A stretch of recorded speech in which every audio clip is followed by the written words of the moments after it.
Songs in the Night. August-2. Why art thou cast down, O my soul? And why art thou disquieted within me? Hope thou in God, for I shall yet praise him, who is the health of my countenance and my God. Psalm 42:11. Do any of the faithful in tribulation for Christ's sake yet lack the peace?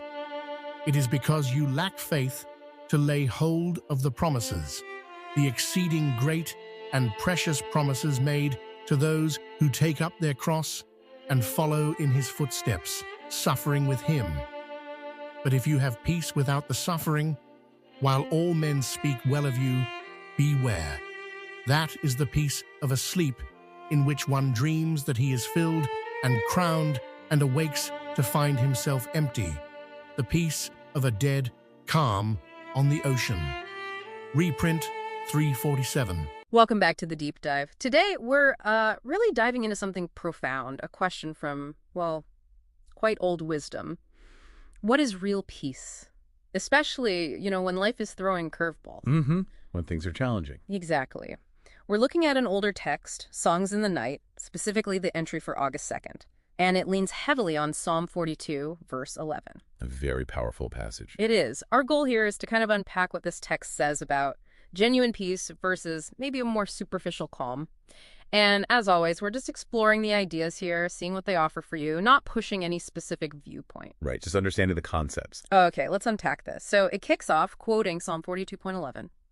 Why art thou cast down, O my soul, and why art thou disquieted within me? Hope thou in God, for I shall yet praise him. Who is the health of my countenance and my God, yeah. That feeling, being cast down, disquieted, is just so raw, so human, isn't it? Absolutely, that internal turmoil we all know. But right there, in the middle of it, is this call to hope. So what does Songs in the Night do with that? How does it connect this feeling to finding peace? Well, it tackles it head on.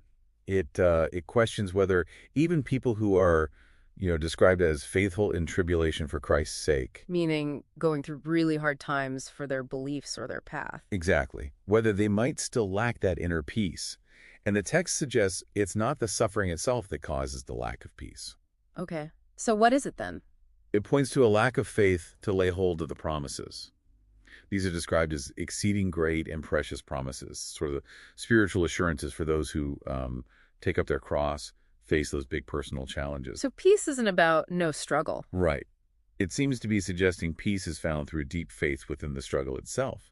It's tied to holding on to those promises even when things are difficult. Yeah, that's a really interesting take. Peace in the storm, not just after it. But then the text throws in a curveball, almost a warning sign. It does. It says, but if you have peace without the suffering, while all men speak well of you, beware. That beware really stands out. It does, yeah. Here's where it gets really interesting. What's so dangerous about that kind of peace, according to the source? Well, the text uses some really strong metaphors here. It compares this kind of peace, this easy peace, to the peace of a sleep, in which one dreams that he is filled and crowned and awakes to find himself empty. Oof. That's vivid, waking up to emptiness after a great dream. Yeah. And then there's another image, the peace of a dead calm on the ocean. A dead calm? That's not good on the water, is it? It means you're stuck. No wind, no movement. Precisely. It's stagnation. It looks calm, but it's actually lifeless, maybe even dangerous because you're not progressing. You're just adrift. So the text implies this peace without suffering might actually be a sign of emptiness or being spiritually or emotionally stranded. So how do you tell the difference then between like a healthy calm and this dangerous dead calm? That's the million-dollar question it raises, isn't it? It could be anything, really.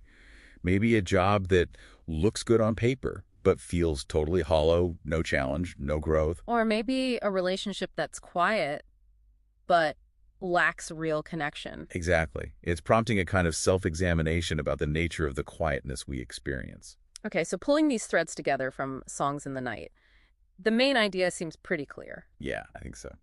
True peace, the kind the text seems to value, isn't just about things being easy on the outside or everyone liking you. Right. It's more about an internal thing, an inner resilience maybe, a hope and faith that you build while you're facing challenges. Like an athlete finding focus during intense competition, not because it's easy, but because they're training their belief It holds them steady. That's a great analogy. Oh, And it's completely different from that other piece, the false a one, dead calm. the dead calm, or the empty dream, the kind that might just be hiding a lack of real substance, or maybe a disconnection from what truly matters. So what does this all mean for you, listening right now? This deep dive suggests peace isn't just about quietness.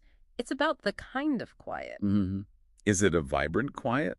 One that's, hopeful and strong, even when things are tough? Or could it be that dead calm that maybe signals something's missing, a sort of stagnation? It really encourages you to reflect, doesn't it? Think about the peace you feel or the peace you seek. Is it resilient?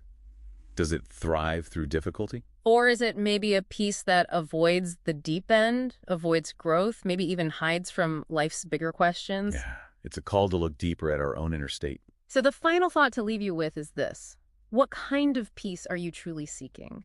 And what might it actually cost, or what might it require to find that genuine, resilient peace? Something to definitely ponder. Until our next deep dive,